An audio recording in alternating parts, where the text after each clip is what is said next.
नमस्कार, माझे नाव गौरी सचिन गायकवाड. अध्यक्ष महाशय, पूज्य गुरुजन वर्ग आणि इथे जमलेल्या माझ्या बालमित्रांनो, आज मी तुम्हाला गुरुपौर्णिमेनिमित्त 4 शब्द सांगत आहे.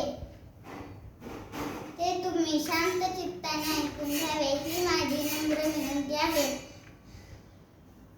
सर्वप्रथम सर्व गुरूंना माझ्याकडून गुरुपौर्णिमेच्या हार्दिक शुभेच्छा. गुरुर्ब्रह्मा गुरुर्विष्णू गुरुर्देव महेश्वरा गुरुर साक्षात परब्रह्म तस्मै श्री गुरुवे नमः. ओम शांती शांती शांती. आई माझा गुरु, आई कल्पतरू, सत्याचा सागरू, आई माझी. आषाढ शुद्ध पौर्णिमेला गुरुपौर्णिमा साजरी केली जाते. गुरुपौर्णिमेला व्यास पौर्णिमा असेही म्हणतात. गुरु हे तेजस्वी सूर्याप्रमाणे असतात.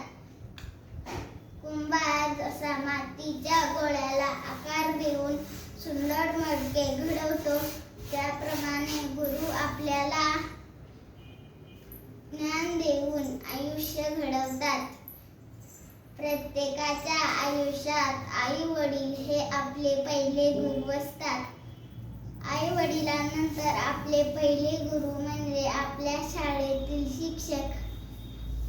गुरु आपल्याला अज्ञानाच्या अंधारातून ज्ञानाच्या प्रकाशाकडे घेऊन जातात.